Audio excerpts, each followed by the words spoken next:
have taken the herbal tea? Yes. Is it tea? Huh? Is it tea? Then why we are answering yes? It is not a tea. It's a herbal drink. Tea is another conspiracy.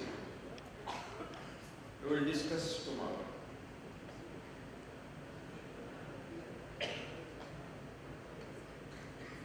Okay. Since morning, we are discussing about how the chemical farming is a conspiracy, pre-planned conspiracy.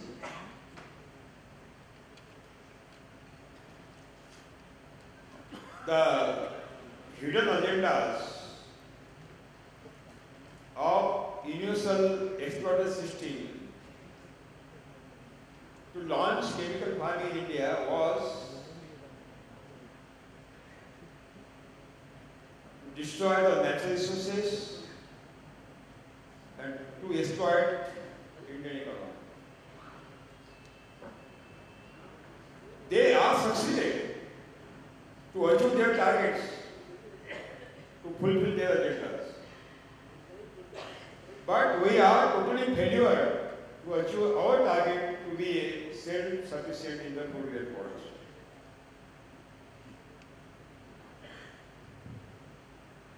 காலையிலிருந்து நாம் ரசாயன வேளாண்மை எவ்வாறு ஒரு திட்டமிடப்பட்ட ஒரு சூழ்ச்சி என்பதை நாம் பார்த்தோம். மேலும் அந்நிய ஆதிக்க சக்திகள் இந்த ரசாயன வேளாண்மையின் மூலம் என்ன செய்தார்கள், இதை புகுத்தியதன் மூலம் நம் இயற்கை வளத்தையும் நம் நாட்டின் பொருளாதாரத்தையும் சூறையாடினார்கள் என்பதையும் நாம் பார்த்தோம். இது ஒரு மிகப்பெரிய மோசடி என்பதை நான் உங்களுக்கு கூறி வந்தேன். நான் என்ன சொல்கின்றேன் என்றால், அவர்கள் அவருடைய நோக்கத்தை நிறைவேற்றி கொண்டார்கள். ஆனால் நாம் உணவு உற்பத்தியில் தன்னிறைவு அடைய வேண்டும் என்ற ஒரே காரணத்திற்காக இந்த ரசாயன வேளாண்மையை உள்ளே நாம் அனுமதித்தோம். ஆனால் அதை நாம் அடையவில்லை என்பதை நீங்கள் நினைவு கூற வேண்டும். When the farmers will purchase the hybrid seeds or genetically modified seeds from the market, all chemical fertilizers, insecticides, fungicides and tractor and equipments from the market, money will come from villages into the cities. எப்பொழுது விவசாயி வீரிய ஒட்டுரக விதையையோ மரபணு மாற்றப்பட்ட விதையையோ சந்தையிலிருந்து வாங்கினான் என்றால், அதனுடைய அவன் ரசாயன உரத்தையும் பூச்சிக்கொல்லியையும் பூசணக்கொல்லியையும் டிராக்டரையும் ஏனைய மற்ற கருவிகளையும் அவன் தொடர்ச்சியாக வாங்கி கொண்டே இருப்பான். இதன் மூலம் கிராமத்தில் உள்ள பணம் தொடர்ச்சியாக நகரத்தை சென்றடைகின்றது. If money will remain in India, okay, we will say that it will remain in India, but it is not happened. In the cities, only commission will remain. Only commission. Money will go outside India by means of the manufacturer multinational companies towards Europe, America. That means when anybody will purchase the chemical farming inputs from the market, money will not remain in India. Money will go to exploiter system. இவ்வாறு விவசாயிகள் இடுபொருட்களை சந்தையிலிருந்து வாங்குவதன் மூலம் நம்முடைய பணம் நம் நாட்டிலேயே இருந்தால், அதாவது நகரத்தை சென்றடையும் பணம் நம் நாட்டிலேயே இருந்தால் கூட பரவாயில்லை, நான் ஒத்துக்கொள்வேன். ஆனால் இந்த பணம் நம் நாட்டில் தங்குவதில்லை, வெறும் கமிஷன் மட்டுமே தங்குகின்றது. முதலானது தொடர்ச்சியாக மேற்கத்திய நாடுகளையும் அமெரிக்க நாட்டினையும் சென்று அடைகின்றது. எனவே நான் கூறுகின்றேன், இந்த ரசாயன வேளாண்மையானது அந்நிய ஆதிக்க சக்திகளால் முன்பே திட்டமிடப்பட்ட ஒரு சூழ்ச்சியாகும், மோசடியாகும். The government of India was giving 1,40,000 crore rupees only subsidy for chemical fertilizers. You can imagine, the government of India was giving 1,40,000 crore rupees subsidy for chemical fertilizers. How much big quantity of the money is going outside India by means of this agricultural farming inputs every year? உதாரணத்திற்கு நம் அரசாங்கம் ஒவ்வொரு ஆண்டும் 1,40,000 கோடி அளவிலான பணத்தை இந்த ரசாயன உரத்திற்கு மானியமாக வழங்குகின்றது. 1,40,000 கோடி அளவிலான பணத்தை நம் அரசாங்கம் மானியமாக இந்த ரசாயன உரத்திற்காக வழங்குகின்றது. எனவே நீங்களே சற்றே யோசித்துத்தான் பாருங்களேன், எத்தகைய அளவிலான பணம் தொடர்ச்சியாக வெளிநாட்டை சென்றடைகின்றது இந்த சூழ்ச்சியினால் உருவாக்கப்பட்ட இந்த ரசாயன வேளாண்மையின் மூலம். That means that universal exploiter system was having the hidden agenda to exploit our economy. They are successful. They became successful. Money is going to that exploiter system. That means they are successful to achieve their target. And even the second hidden agenda, being the launching of the Green Revolution in India to destroy natural resources, soil, water, environment, and human health. And you are seeing the soil is totally destroyed, water is polluted, environment is polluted, and your body also is became the house of the cancer, diabetes, heart attack. That means they have achieved their target, but we have not achieved our target, self-sufficiency of the food by means of the Green Revolution. We are totally failure to achieve our target. இந்த அந்நிய ஆதிக்க சக்திகளின் மறைமுக குறிக்கோள் என்ன? இந்த ரசாயன வேளாண்மையின் மூலம் அவர்கள் என்ன நினைத்தார்கள், என்ன அடைய நினைத்தார்கள்? நம்முடைய பொருளாதாரத்தை சுரண்ட வேண்டும், நம் இயற்கை வளத்தை சுரண்ட வேண்டும். அவர்கள் இதை செய்தே விட்டார்கள். பொருளாதாரத்தை எவ்வாறு சுரண்டுகின்றார்கள் என்பதை நாம் பார்த்தோம். விவசாய இடுபொருட்களுக்கு கொடுக்கும் மானியத்தின் மூலம் அவர்கள் நம் பொருளாதாரத்தை சுரண்டியே விட்டார்கள். இரண்டாவது, நம் இயற்கை வளத்தை அவர்கள் எவ்வாறு சுரண்டுகின்றார்கள்? மண் வளத்தை கெடுத்து விட்டார்கள், நீர் வளத்தை கெடுத்து விட்டார்கள், சுற்றுச்சூழலை மாசுபடுத்தி விட்டார்கள், மனித ஆரோக்கியத்தை கெடுத்து விட்டார்கள். தொடர்ச்சியாக நமக்கு தற்பொழுது புற்றுநோய், நீரிழிவு நோய் கூட ஏற்பட்டு கொண்டுதான் இருக்கின்றது. எனவே தான் நான் கூறுகின்றேன், அவர்கள் அவர்களுடைய மறைமுகமான 2 குறிக்கோள்களையும் அடைந்தே விட்டார்கள். நாம் நம்முடைய குறிக்கோளை அடைந்து விட்டோமா? இல்லவே இல்லை. நாம் நம் உணவு உற்பத்தியில் தன்னிறைவை அடையவே இல்லை என்றுதான் நான் கூறுவேன். The globalization which is given by Duncan Gall, World Trade Organization. Globalization is running on 2 wheels: exploitation and corruption. The globalization is running on 2 wheels: exploitation and corruption. Because to create the capital, to erect the big industries, there are 3 ways: to take the bank loans, corruption and exploitation. That means when the government of India is accepted globalization as a policy, we have accepted corruption and exploitation. We have accepted. உலகமயமாக்குதல் நம் நாட்டில் எவ்வாறு புகுத்தப்பட்டது? உலக வர்த்தக சங்கமானது டன்கல் டிராஃப்டின் மூலம் இந்த உலகமயமாக்குதலை நம் நாட்டில் புகுத்தியது. இந்த உலகமயமாக்குதலுக்கு 2 சக்கரங்கள் உள்ளன.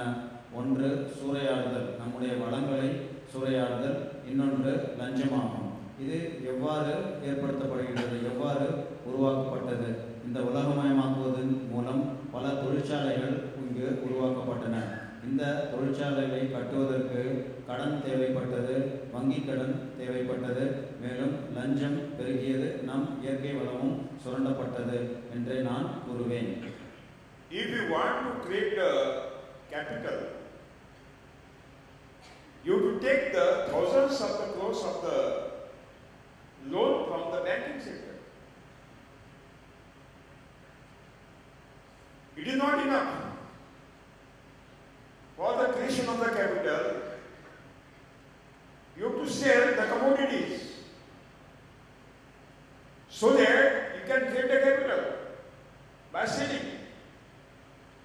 If suppose this is the pain, if the cost of production is 1 rupee, companies are selling 10 rupees. 90 rupees is coming by exploitation. By exploitation. Even it is not enough. It is not enough. Corruption also is a way to create the capital. Is the way to create the capital. That means entire globalization are having two wheels, the corruption and the exploitation. பெரிய பெரிய தொழிற்சாலைகளை இந்த உலகமயமாக்குதல் உருவாக்கியது. இந்த தொழிற்சாலைகளுக்கு பெருமளவில் முதல் தேவைப்படுகின்றது. முதல் வகையில் இந்த முதல் எவ்வாறு கிடைக்கின்றது என்றால் வங்கி கடன்களின் மூலம் கிடைக்கப்பெறுகின்றது. இரண்டாவது, பொருட்களை விற்பதன் மூலம் நமக்கு கிடைக்கின்றது. அவர்கள் எவ்வாறு இந்த பொருட்களை விற்கின்றார்கள் இந்த முதலாளிகள் என்றால், ஒரு பெண்ணை விற்பதற்கு, ஒரு பேனாவை விற்பதற்கு 1 ரூபாய் அதன் உற்பத்தி செலவென்றால் 10 ரூபாய்க்கு அவர்கள் விற்கின்றார்கள். 9 ரூபாய் அவர்களுக்கு முதலாக கிடைக்கின்றது. மூன்றாவது, லஞ்சத்தின் மூலம் இவற்றை அடைகின்றார்கள். எனவே தான் நான் கூறுவேன், இந்த உலகமயமாக்குதல் ஒரு சுரண்டலே ஆகும். And globalization is giving the target to the every government in the world to increase the growth rate of economy. To increase the growth rate of economy. இந்த உலகமயமாக்குதல் இன்னொன்று என்ன செய்கின்றது என்றால், அவர்கள் தொடர்ச்சியாக நம் பொருளாதாரம் முன்னேறிக்கொண்டே செல்ல வேண்டும், வளர்ந்து கொண்டே செல்ல வேண்டும் என்று நம்முடைய அரசாங்கத்திற்கு அவர்கள் தொடர்ச்சியாக கூறுகின்றார்கள், நிர்பந்தப்படுத்துகின்றார்கள். When you purchase anything from the market and when you sell anything in the market, the growth rate of economy is increased. நீங்கள் சந்தையில் ஒரு பொருளை வாங்குகின்றீர்கள் அல்லது விற்கின்றீர்கள். இந்த இரண்டை நீங்கள் செய்யும் பொழுது நம்முடைய பொருளாதாரம் வளர்ச்சி அடைகின்றது. So they have created one system. Every person should commit to purchase everything from the market every day. And for increasing your purchasing capacity, again the money are pushing in your pockets by means of the 6th pay commission, 7th pay commission, so that your purchasing power will be increased. இவ்வாறு பொருளாதார வளர்ச்சியை ஊக்கப்படுத்துவதற்கு என்ன செய்கின்றார்கள்? பொருட்களை வாங்க வேண்டும் அல்லது விற்க வேண்டும். இவற்றை நீங்கள் தொடர்ச்சியாக செய்ய வேண்டும். இதற்காக அவர்கள் ஒரு அமைப்பை ஏற்படுத்தியுள்ளார்கள். தொடர்ச்சியாக வாங்கவும் விற்கவும் அவர்கள் ஒரு அமைப்பை ஏற்படுத்தினார்கள். அதற்கு மக்களுக்கு வாங்கும் சக்தியை அவர்கள் ஏற்படுத்தினார்கள். எவ்வாறு வாங்கும் சக்தியை ஏற்படுத்தினார்கள்? 6வது அல்லது 7வது பே கமிஷனின் மூலம் உங்கள் பணத்தை மக்களின் பாக்கெட்டுகளில் போட்டு இந்த வாங்கும் திறனை அல்லது சக்தியை அவர்கள் அதிகப்படுத்தினார்கள். That means where you will purchase any commodity from the market, the money will go to outside India by means of the manufacturing companies. That means our economy is exploited. எந்த ஒரு பொருளையும் சந்தையில் சென்று விற்கும் பொழுது, நம் தொழிற்சாலைகளில் உற்பத்தி செய்யப்பட்ட பொருட்களை சந்தையில் விற்கும் பொழுது அந்த பணமானது உடனடியாக வெளிநாடு சென்றடைகின்றது. நமது பொருளாதாரம் சுரண்டப்படுகின்றது. And manufacturing industries of these commodities which are utilized by you in daily life, these industries are emitting huge quantity of the smoke, that means greenhouse gases in the atmosphere. Again, the global warming is increased and the climate is changed. அன்றாட வாழ்வில் நீங்கள் எந்தெந்த பொருட்களை உபயோகப்படுத்துகின்றீர்களோ இந்த பொருட்கள் அனைத்தையும் தொழிற்சாலைகளில் உற்பத்தி செய்யப்படுகின்றது. இந்த தொழிற்சாலைகள் வெளியேற்றும் புகை மூலம் பசுமை குடில் வாயுக்கள் காற்றில் கலக்கின்றன. இதன் மூலம் புவி வெப்பமடைகின்றது, பருவநிலைகள் மாற்றமடைகின்றது. And to erect the factories and big industries, the land is taken from the farmers, again land is reduced. இவ்வாறான தொழிற்சாலைகளை உருவாக்குவதற்கு நிலம் தேவைப்படுகின்றது. இந்த நிலத்தை விவசாயிகளிடம் இருந்து இவர்கள் பறித்துக் கொள்கின்றார்கள். இதனால் உணவு உற்பத்திக்கு ஏற்ற நிலங்கள் குறைந்து கொண்டே போகின்றன. And raw material is coming from the nature. That means how much maximum commodities you are purchasing from the market, you are destroying maximum quantity of the natural resources because raw material is coming from the nature. இந்த அன்றாட வாழ்வில் நீங்கள் உபயோகப்படுத்தப்படும் பொருட்கள் உற்பத்தி செய்வதற்கான கச்சா பொருட்கள் இயற்கையிலிருந்தே நமக்கு கிடைக்கின்றன. எவ்வளவு அதிகமாக நீங்கள் இந்த பொருட்களை உபயோகிக்கின்றீர்களோ அந்த அளவுக்கு இயற்கை வளங்களும் சுரண்டப்பட்டு கொண்டே இருக்கின்றன. That means how much maximum destruction of the nature it will take, the growth rate of India will be increased. இதனால் எந்த அளவிற்கு இயற்கை வளங்கள் சுரண்டப்படுகின்றனோ அழிகின்றதோ அந்த அளவிற்கு உங்கள் பொருளாதாரம் முன்னேற்றம் அடைந்து கொண்டே இருக்கும். இதுவே இந்த ஒரு அமைப்பாகும். Growth rate India of Indian economy is equal to destruction of the natural resources, is equal to destruction of the future of new generations. பொருளாதாரம் வளர்ச்சி அடைய அடைய இயற்கை வளங்கள் அழிந்து கொண்டே இருக்கும். இயற்கை வளங்கள் அழிந்து கொண்டே இருந்தால் எதிர்கால சந்ததிக்கு ஒன்றுமே கிடைக்கப் பெறாது. And this entire process is called development. This entire process is called development. Is it sustainable development or distributed development? Where to define? Where to define? இந்த அமைப்பே பொருளாதார முன்னேற்றம் என்று கூறுகின்றனர். இது என்ன ஒரு நீடித்த நிலைத்த ஒரு பொருளாதார முன்னேற்றமா என்ற கேள்வியை நீங்களே உங்களிடம் கேட்டுக்கொள்ள வேண்டும். If Chennai megacity will submerge in the water, the growth rate of the economy is increased. Growth rate economy will increase because the commodities will wash out. Cars will wash out. Your commodities in the home will be washed out. Again you will purchase new commodity. Again growth rate of India will increase. இதனால் வெள்ளத்தின் மூலம் சென்னை மூழ்கிவிட்டது என்றால் அங்குள்ள பொருட்கள் உதாரணத்திற்கு car, TV போன்றவை வெள்ளத்தில் அடித்து செல்லப்படும். இதனால் மக்கள் திரும்பவும் இந்த பொருட்களை வாங்கி கொண்டே இருப்பார்கள். இவ்வாறு மக்கள் வாங்கினால் உங்கள் பொருளாதாரமும் முன்னேறி கொண்டே இருக்கும். எனவே சென்னை வெள்ளத்தில் மூழ்கினால் உங்கள் நாட்டின் பொருளாதாரம் முன்னேறும். If there will be tsunami, the growth rate of India will be increased because tsunami will wash out all the megacities on the coastal area. கரையோர பகுதிகளில் சுனாமி வந்து தாக்கினால் எல்லா பொருட்களும் அழிந்து போய்விடும். இதன் மூலம் மக்கள் திரும்பவும் பொருட்களை வாங்குவார்கள். உங்கள் பொருளாதாரமும் முன்னேற்றம் அடைந்து கொண்டே இருக்கும். If there is an earthquake having the Richter scale 7.5, maximum the houses will be collapsed. Again the growth rate of the economy will be increased because we will purchase the building material again from the market. Again growth rate will be increased. That means destruction is called growth rate of India.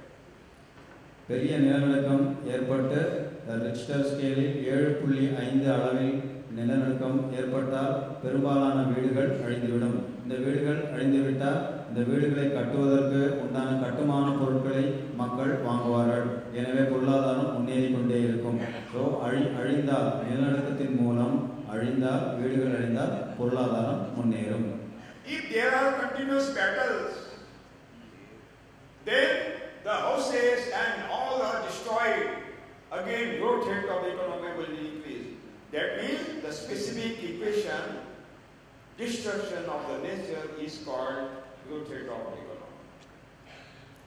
தொடர்ச்சியாக சண்டை சச்சரவுகள் ஏற்பட்டு அழிவுகள் ஏற்பட்டால் உடனடியாக பொருளாதாரம் முன்னேறும். எனவே தான் நான் கூறுகின்றேன், பொருளாதாரம் முன்னேற்றம் என்றால் இயற்கையின் அழிவே ஆகும். It is not a development. It is not a sustainable development. It is a destructive development. இது ஒரு முன்னேற்றம் இல்லவே இல்லை. இது ஒரு தற்சார்புடைய நீடித்த நிலைத்த ஒரு பொருளாதார முன்னேற்றம் கிடையவே கிடையாது. We are not against any development. We want development, but we want sustainable development, so that natural resources will be sustained for future generation. We want that type of the sustainable development. We do not want this type of the destructive development. எங்களுக்கும் பொருளாதார முன்னேற்றம் தேவைதான். நாங்கள் ஒன்றும் முன்னேற்றத்திற்கு எதிரிகள் அல்லவே அல்ல. ஆனால் எங்களுக்கு ஒரு நீடித்த நிலைத்த பொருளாதார முன்னேற்றம் தேவை. இயற்கை வளங்களை பாதுகாத்து நம் எதிர்கால சந்ததிக்கு கொடுக்க வல்ல ஒரு பொருளாதார முன்னேற்றம் எங்களுக்கு தேவை என்று நாம் கூறுகின்றோம். Satyu, how to protect the natural resources, how to preserve the natural resources for future generation? What is our role in this process? I think that it is most important to discuss. நாம் இந்த இயற்கை வளங்களை எவ்வாறு பாதுகாப்பது, இவற்றை பாதுகாத்து எதிர்கால சந்ததியிடம் எவ்வாறு கொடுப்பது என்பதை நாம் பார்ப்போம். அதில் நமக்கு என்ன பங்கு என்பதை நாம் தெரிந்து கொள்ள வேண்டும். Is it correct to stop the destruction of the natural resources? Is it correct? Are we willing to stop? That means we have to do something. We have to do something. இந்த இயற்கை வளங்கள் அழிவதை நாம் நிறுத்த வேண்டும். இது சரிதானே? கூறுங்கள் பார்க்கலாம். இயற்கை வளங்கள் அழிவதை நாம் நிறுத்தியே தீர வேண்டும் என்பது சரிதானே? இதை எவ்வாறு என்று நாம் பார்ப்போம். Your one decision, one simple decision will change entire system. One decision. We can stop the destruction of the natural resources. We can stop the global warming and climate change. We can stop the destruction of the future generations. You can stop the pollution of the water and environment. One decision that we will not practice chemical farming since tomorrow. One small decision will change the scenario in big. உங்களுடைய ஒரே ஒரு சிறிய முடிவு, நீங்கள் இன்று எடுக்கக்கூடிய ஒரே ஒரு சிறிய முடிவு நம் இயற்கை வளங்களை பாதுகாக்கும். நம் இயற்கை வளங்கள் சூறையாடப்படாமல் தடுக்கப்படும். புவி வெப்பமடைவு தடுக்கப்படும். பருவநிலைகள் மாற்றம் பெறுவது தடுக்கப்படும். நம் எதிர்கால சந்ததிகள் காப்பாற்றப்படும். அது என்ன முடிவு என்றால், உங்கள் ஒரே ஒரு முடிவு, நாளையிலிருந்து நீங்கள் ரசாயன வேளாண்மை செய்வதை நிறுத்தியே விட வேண்டும் என்ற அந்த முடிவு மட்டுமே இந்த இயற்கை வளங்களை பாதுகாக்கும். Not necessary to be a big long marches to the New Delhi. Not necessary to kill the parliament. Not necessary to destroy the cars and trains. Not necessary big marches. Not necessary to use the big slogans. Not necessary at all. Only simple decision. I will not continue chemical farming, and that will be the best decision to stop all these calamities. I think that human calamities. நீங்கள் பெரிய ஊர்வலங்களை எடுத்து செல்ல வேண்டிய அவசியமே கிடையாது. பாராளுமன்றத்தை தடுத்து நிறுத்த வேண்டிய அவசியமும் கிடையாது. கார்கள் ரயில்களை தடுத்து நிறுத்த வேண்டிய அவசியமும் கிடையாது. போராட்டங்கள், உண்ணாவிரதங்கள், இவை ஒன்றுமே தேவையில்லை. நீங்கள் ஒரு சிறிய ஒரு முடிவினை மட்டுமே எடுக்க வேண்டும். அதை இன்றே எடுக்க வேண்டும். அது என்னவென்றால், ரசாயன வேளாண்மை நாம் செய்வதை, அதாவது நீங்கள் செய்வதை உடனடியாக நிறுத்திவிட வேண்டும். இதுவே அந்த சிறிய முடிவாகும். Satyu, who are willing to take the decision that we will not continue the chemical farming? Who are the Deshbhaktas? Beautiful. Thank you very much. Thank you very much. You have lifted the hand, but I will see after 8 days what you are doing. கையை தூக்கிவிட்டீர்கள். ஒரு வாரம் கழித்து நீங்கள் என்ன செய்வீர்கள் என்பதை நான் பார்க்கத்தானே போகின்றேன்.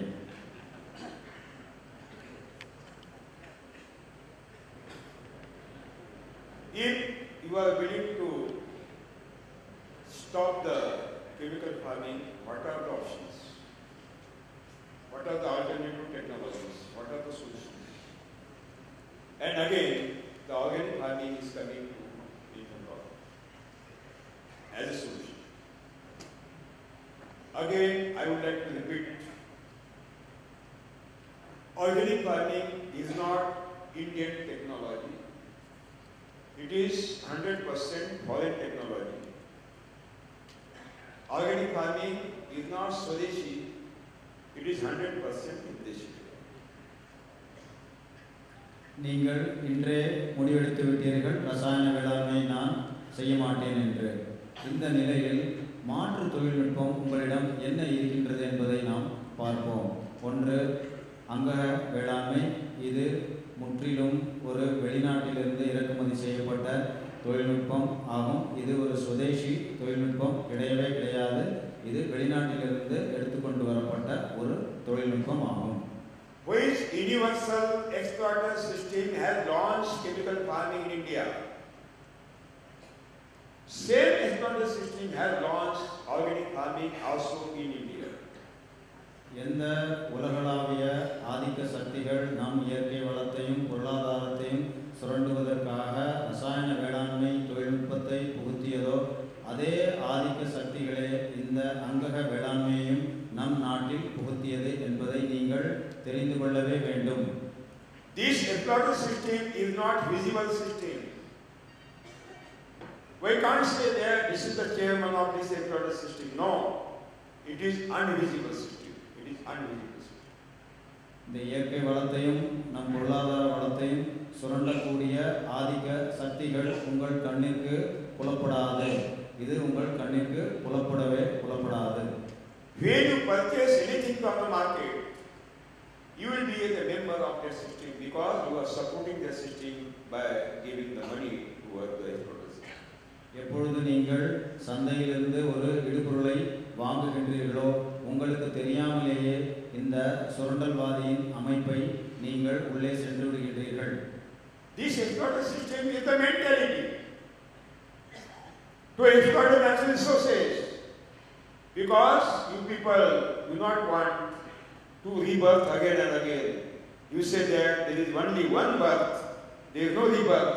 So what are the natural resources we have to destroy, we have to utilize as per your luxurious lifestyle. ஏன் இந்த இயற்கை வளங்களை சூறையாடக்கூடிய ஒரு அமைப்பு ஏற்படுத்தப்பட்டது என்றால், இந்த அமைப்பில் உள்ளவர்கள் என்ன நினைக்கின்றார்கள் என்றால், நமக்கு மறுபிறவி கிடையவே கிடையாது, ஒரே ஒரு பிறவிதான் உள்ளது. எனவே நாம் ஆடம்பரமாக வாழ்ந்து இந்த இயற்கை வளங்களை சூறையாடி விடலாம் என்று அவர்கள் நினைக்கின்றார்கள். That means chemical farming and organic farming are also launched by same exploiter system. These are the twin sisters came in India from outside, not inside India.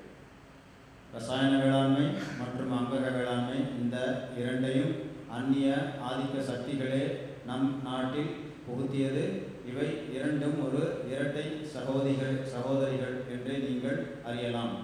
We have seen organic farming is having seed techniques, compost technology, vermicompost technology and biodynamic. நாம் அங்கக வேளாண்மை தொழில்நுட்பத்தில் 3 ரகங்களை பார்த்தோம். முதலாவது தொழில்நுட்ப ரகம் compost தொழில்நுட்பமாகும், இரண்டாவது மண்புழு உர தொழில்நுட்பமாகும், மூன்றாவது கொம்பு சாண உர தொழில்நுட்பமாகும். We have seen today that compost technology,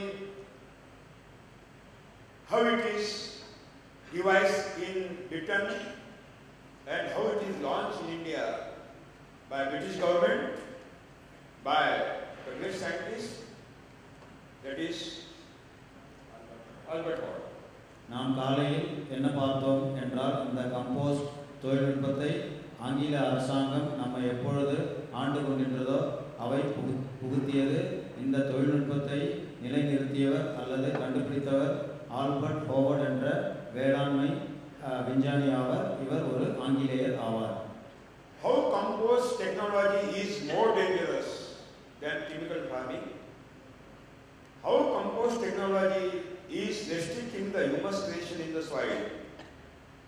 how compost technology is responsible for destruction of the fertility of the soil, and how compost technology is responsible for global warming and climate change. It is very necessary to discuss. எவ்வாறு இந்த compost தொழில்நுட்பம் மிகவும் அபாயகரமானது என்பதை நாம் பார்க்க வேண்டும். இது மண்ணின் வளமான மக்கு உருவாவதை தடுக்கின்றது என்பதை நாம் பார்க்க வேண்டும். இது எவ்வாறு செய்கின்றது என்பதை நாம் பார்க்க வேண்டும். இரண்டாவது, புவி வெப்பமடைவதையும் பருவகால மாற்றத்தையும் இது எவ்வாறு செய்கின்றது, எவ்வளவு அபாயகரமானது என்பதை நாம் பார்த்தே தீர வேண்டும். Vermicompost technology also is not Indian technology. It is 100% European technology. மண்புழு ஒரு தொழில்நுட்பம் இந்திய தொழில்நுட்பம் கிடையாது. இது ஒரு மேற்கத்திய தொழில்நுட்பம் ஆகும். In Europe, America, there is a severe problem was created in front of the scientists. They were surprised why these heavy metals are coming in the food chain.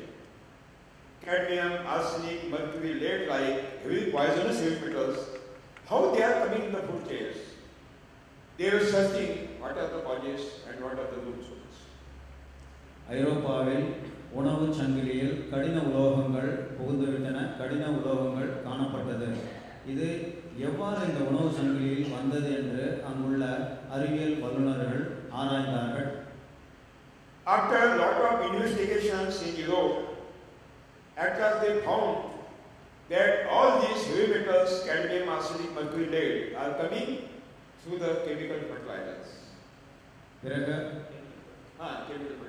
பிறகு அவர்கள் தொடர்ச்சியாக ஆய்வு செய்த பின்பு என்ன கண்டுபிடித்தார்கள் என்றால், இந்த கடின உலோகங்களான மெர்க்குரி, ஆர்சனிக், லெட் போன்றவை ரசாயன உரத்தை உபயோகப்படுத்துவதன் மூலமே வருகின்றது என்பதை அவர்கள் கண்டுபிடித்தார்கள்.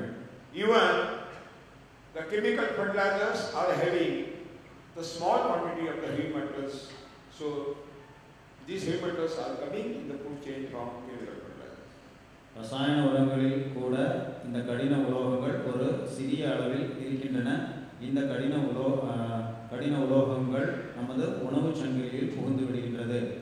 Then European scientists started to investigate how much quantity of the heavy metals are existed in the residues of the crops and how we can measure the quantity of the heavy metals.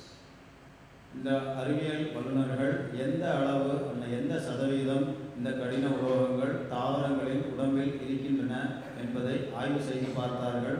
அவற்றை எவ்வாறு கண்டுபிடிப்பது என்பதை அவர்கள் ஆராய்ந்தார்கள். They started to identify any worm from the soil, that worm which will identify the heavy metals from the soil. இவ்வாறு தாவரங்களின் உடம்பில் எத்தனை சதவீதம் கடின உலோகங்கள் இருப்பது என்பதை எப்படி பார்ப்பது என்று ஆராய்ந்த பொழுது மண்ணில் உள்ள புழு இந்த தாவரங்களை உண்பதன் மூலம் கண்டறிய முடியும் என்பதை அவர்கள் கண்டுபிடித்தார்கள். And after 10 years research, they found one worm from the soil of Europe, which is a biomonitor, which eat heavy metals and deposit in the strata, and that worm is called, they have given the name Acinetophyta. தொடர்ச்சியாக 10 ஆண்டு காலம் ஆய்வு செய்த பின்பு ஐரோப்பா மண்ணில் ஒரு புழு வாழ்வதை அவர்கள் கண்டுபிடித்தார்கள். இந்த புழுவானது தாவரங்களை உண்டு அதன் எச்சத்தில் இந்த கடின உலோகங்களை விட்டுவிடுகின்றது. இந்த பயிர்களின் தாவரங்களில் உண்டு இதன் எச்சத்தில் இந்த கடின உலோகங்களை இந்த புழுவானது வெளியேற்றுகின்றது.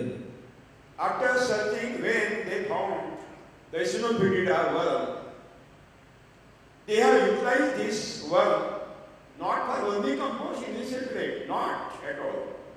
They have utilized this worm as a biomonitor, to monitor what much quantity of the heavy metals are existed in the plant. உண்மையாக இந்த அறிவியல் வல்லுநர்கள், ஐரோப்பாவில் உள்ள அறிவியல் வல்லுநர்கள் இந்த ஐசனோஃபிட்டிடா என்ற இந்த புழுவை எதற்காக உபயோகப்படுத்தினார்கள் என்றால், தாவரங்களில் எந்த சதவீதத்தில் இந்த கடின உலோகங்கள் இருக்கின்றன என்று கண்டறிய மட்டுமே இந்த புழுவை அவர்கள் உபயோகித்தார்கள். மண்புழு உரம் செய்வதற்கு இவர்கள் இந்த புழுவை உபயோகப்படுத்தவே இல்லை.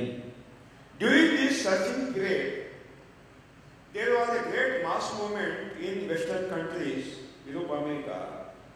No more chemical. We want poisonless food. There was a big movement, mass movement in Europe, America. And that mass movement was launched by the Greenpeace movement, World Institute, just like a big NGOs. இவ்வாறு இந்த அறிவியல் வல்லுநர்கள் ஆராய்ச்சி செய்து கொண்டிருந்த பொழுது அமெரிக்க மற்றும் ஐரோப்பிய நாடுகளில் நஞ்சில்லா உணவு வேண்டும் என்று பெரும் போராட்டம் எழுந்தது. கிரீன்பீஸ் போன்ற நிறுவனங்கள் பெரும் போராட்டத்தை அவர்கள் நடத்தினார்கள், முன்னின்று நடத்தினார்கள். This mass movement has built up the big awareness in the consumers that we do not want the poisonous food, we want poisonless food. And that mass movement has created the pressure on the input industry of chemical farming to give the alternative technology. இந்த போராட்டம் என்னவென்றால் நஞ்சில்லா உணவு, ரசாயன வேளாண்மையின் மூலம் அவர்களுக்கு கொடுக்கப்பட்ட நஞ்சில்லா உணவு நஞ்சுள்ள உணவு எங்களுக்கு வேண்டாம் என்ற இந்த போராட்டத்தின் மூலம் இந்த அறிவியல் வல்லுநர்கள் என்ன செய்வது என்று திகைத்தார்கள். இந்த இடுபொருள் நிறுவனங்களும் இதற்கு மாற்று வழி என்ன என்பதை அவர்கள் யோசித்துக் கொண்டுதான் இருந்தார்கள். At the same time, this Isonopetida was invented from the soil, and they have thought Isonopetida is the best one because it is accumulating your heavy metals from the soil and deposited in the estrata, so it is to be utilized for vermicomposting. அதே காலகட்டத்தில் இந்த விஞ்ஞானிகள் இந்த புழுவை கண்டுபிடித்தார்கள். இந்த புழுவானது கடின உலோகத்தை தாவரங்களை உண்டு தன்னுடைய எச்சத்தில் இடுகின்றது என்பதை, மண்ணில் இடுகின்றது என்பதையும் இவர்கள் கண்டுபிடித்தார்கள். இதுவே சரி என்றும் தீர்மானித்தார்கள். Then the scientists was started the investigation. What are the mentality of the Isonopetida? What are the activities of the Isonopetida? Very minutely, and at last they found it is the best way to give this alternative vermicompost technology to the Indian farmers as a organic farm. இந்த அறிவியல் வல்லுநர்கள் தொடர்ச்சியாக இந்த புழுவை பற்றி ஆராய்ந்து கொண்டே இருந்தார்கள். இதன் மூலம் மண்புழு உரம் எவ்வாறு செய்வது என்பதையும் அவர்கள் பார்த்தார்கள். உடனே அவர்கள் என்ன தீர்மானித்தார்கள் என்றால், இந்திய விவசாயிகளுக்கு ரசாயன வேளாண்மைக்கு ஒரு மாற்று, ஒரு தொழில்நுட்பம் என்னவென்றால் இந்த மண்புழு உரமே என்று அவர்கள் தீர்மானித்தார்கள். That invisible exploited system was having hidden agenda to destroy the natural resources and soil fertility. When that exploited system found that Isonopetida restrict the humus creation in the soil, they destroy the fertility of the soil, and then they thought that it is the best way to launch this vermicompost technology as a organic farming, so that humus will not be created and natural resources will be destroyed. கண்ணுக்கு புலப்படாத எந்த அந்நிய ஆதிக்க சக்திகள் இந்த ரசாயன வேளாண்மையை புகுத்தி நமது இயற்கை வளங்களை அழித்ததோ, நம் மண் வளங்களை அழித்ததோ, அதே அந்நிய ஆதிக்க சக்தி என்ன முடிவு செய்தது என்றால் ரசாயன வேளாண்மைக்கு மாற்று இந்த அங்கக வேளாண்மை, மண்புழு உரத்தின் மூலம் கொடுக்கக்கூடிய அங்கக வேளாண்மை ஆகும். ஏனென்றால் இந்த மண்புழு உரமும் மண்ணின் வளமான மக்கு ஏற்படுத்துவதை தடுக்கின்றது. எனவே இது ஒரு சரியான தீர்வு என்று அவர்கள் முடிவு செய்தார்கள். And then they taken so many trials on the vermicompost process. At last they finalized the entire technology of vermicomposting, and then they declared that we have the new technology, that is vermicompost technology as a organic farming. அதன் பின்னர் இந்த வல்லுநர்கள் பல ஆராய்ச்சிகளை செய்தனர், பல மாதிரிகளை உருவாக்கினார்கள். உருவாக்கிய பின்பு மண்புழு உரத்தை கண்டுபிடித்து அவர்கள் ஒரு மாற்றாக, ரசாயன வேளாண்மைக்கு மாற்றாக நமக்கு கொடுத்தார்கள். This invisible exploited system started to search out which organization, which personnel will accept this vermicompost technology in India. And they started the search out in the public. இந்த அந்நிய ஆதிக்க சக்திகள், இந்த சுரண்டல்வாதிகள், கண்ணுக்கு புலப்படாத இவர்கள் இந்த தொழில்நுட்பத்தை எவ்வாறு நம் நாட்டிற்கு புகுத்துவது என்பதை தேடிக்கொண்டே இருந்தார்கள். யார் யார் இதை ஏற்றுக்கொள்வார்கள் என்று அவர்கள் பார்த்தார்கள். They found that in India there are so many organizations, social organizations, so many best people, gentlemen people, social workers. They want to do the best service to the society. They have launched the NGOs, they have organizations, but they are not getting the funds. Because of the lack of the funds, they are not doing best service, giving best service to the society. So they have searched out those NGOs in entire world. இவர்கள் நம் நாட்டில் யார் இதை ஏற்றுக்கொள்வார்கள் என்று பார்த்தார்கள். நம் நாட்டில் சமூகத்திற்கு நன்மை செய்ய வேண்டும் என்று சமூக ஆர்வலர்கள் பலர் இருந்தனர். அவர்கள் பல அரசு சாராத இயக்கங்களை ஏற்படுத்தினர். ஆனால் அவர்களுக்கு போதுமான அளவு பணம் கிடைக்கவில்லை. அவர்கள் தொடர்ச்சியாக நல்ல விஷயங்களை சமூகத்திற்கு செய்வதற்காக தேடிக்கொண்டு பண உதவியை எதிர்பார்த்திருந்தனர். இந்த அந்நிய ஆதிக்க சக்திகள், சுரண்டல்வாதிகள், இவர்கள் மூலமாகவே இந்த தொழில்நுட்பத்தை நாம் இந்தியாவிற்குள் கொண்டு வர முடியும் என்பதை தீர்மானித்தார்கள். And they told that expert system told to the NGOs, okay, you are doing very well job our society, you are giving the best services to the society through your NGOs, but you are not getting funds, so you have a limitation. And so we are giving you the new technology, which is the best alternative technology for chemical farming, and it is the best service you can give the people.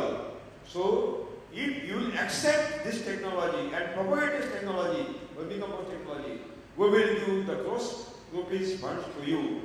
And when the NGOs have seen that we are getting the funds also, we can continue our activities in large scale, and we will propagate this beautiful and very beautiful technology, vermicompost technology to the farmer, then we will give the best services. They thought and they accepted this technology as a policy. இந்த சுரண்டல்வாதிகள் நம் இந்தியாவில் உள்ள சமூக ஆர்வலர்களை அணுகினார்கள். இந்த மாற்று தொழில்நுட்பமான மண்புழு உர தொழில்நுட்பத்தை இவர்கள் மூலமாக நாம் எடுத்து செல்ல முடியும் என்பதை தீர்மானித்து இந்த சமூக சேவர்களிடம் சென்று அவர்கள் என்ன சொன்னார்கள் என்றால், சமூகத்திற்கு நீங்கள் நல்ல விஷயங்கள் செய்ய வேண்டும் என்று நினைக்கின்றீர்கள், சமூகத்தின் மேல் உங்களுக்கு ஆர்வம் உள்ளது, ஆனால் உங்களுக்கு போதிய அளவு பணம் இல்லை என்பதை நாங்கள் அறிவோம். எங்களிடம் இந்த ரசாயன வேளாண்மைக்கு மாற்று தொழில்நுட்பம் ஒன்று உள்ளது. இது உங்களுக்கு மிகவும் நன்மை பயக்கும். எனவே இந்த தொழில்நுட்பத்தை நீங்கள் ஏற்றுக்கொள்ளுங்கள். ஏற்றுக்கொண்டு உங்கள் இந்திய விவசாயிகளிடம் சென்று இதை பரப்பிக் கொண்டிருங்கள். எனவே நீங்கள் நல்ல சமூகத்திற்கும் நல்ல விஷயம் செய்ய முடியும். எங்களிடமிருந்து பல கோடி அளவிலான பண உதவியும் உங்களுக்கு கிடைக்கும் என்று கூறினார்கள். உடனே நம்முடைய சமூக சேவர்களும் மிக்க மகிழ்ச்சி அடைந்து நல்ல விஷயங்களையும் நாம் செய்ய முடியும். எனவே இந்த தொழில்நுட்பத்தை நாம் ஏற்றுக்கொண்டு நம்முடைய வேலையை தொடர்ந்து செய்வோம் என்று தீர்மானித்தார்கள். When these NGOs, social organization and even the spiritual organization also accepted vermicompost technology, organic farming as a policy, they were not well known at that time that how organic farming is dangerous. No, they were not well known. So we will not claim that they are doing very bad job. Not. We are not claiming that, because they were totally ignorant about this conspiracy. எப்பொழுது இந்த சமூக ஆர்வலர்கள், சமூக சேவகர்கள் இந்த மாற்று தொழில்நுட்பத்தை ஏற்றுக்கொண்டார்களோ, நம் விவசாயிகளுக்கு கொடுக்க வேண்டும் என்று முடிவு செய்தார்களோ, அப்பொழுது இது ஒரு அபாயகரமான தொழில்நுட்பம், இதன் மூலம் நன்மை இருக்காது என்பது அவர்களுக்கு தெரியாது. அவர்களின் அறியாமையே இதற்கு காரணம். எனவே அப்பொழுது அவர்கள் இந்த தொழில்நுட்பத்தை ஏற்றுக்கொண்டது ஒரு தவறான முடிவு என்று நான் கூறவில்லை. இதனுடைய நஞ்சுத்தன்மை அபாயகரமானது என்பது அவர்கள் நிச்சயமாக அறிய மாட்டார்கள். And now you will see entire world that social organizations, NGOs and spiritual organizations accepted vermicompost technology as a policy, and they are propagating in large quantity in the entire world. You are seeing now. You are seeing. நீங்கள் இப்பொழுது பார்க்கலாம், உலகம் முழுவதிலும் சமூக ஆர்வலர்கள், அரசு சாரா இயக்கங்கள் நடத்துபவர்கள், ஆன்மீகவாதிகள் அனைவருமே இந்த தொழில்நுட்பத்தை மகிழ்ச்சியாக ஏற்றுக்கொண்டு அதை விவசாயிகளிடம் பரப்பிக் கொண்டுதான் இருக்கின்றார்கள். இதனுடைய அபாயம் என்ன என்று அவர்களுக்கு தெரியவே தெரியாது. NGOs were propagating organic farming in India, taking the funds. But government of India, state government, were not entered in the organic farming at those days. They were propagating only chemical farming. எப்பொழுது இந்த அரசு சாரா இயக்கங்கள் அங்கக வேளாண்மை தொழில்நுட்பத்தை எடுத்து பரப்பிக் கொண்டு இருந்தார்களோ, நம்முடைய அரசாங்கமும் வேளாண் பல்கலைக்கழகங்களும் ரசாயன வேளாண்மையே பின்பற்றி வந்தன.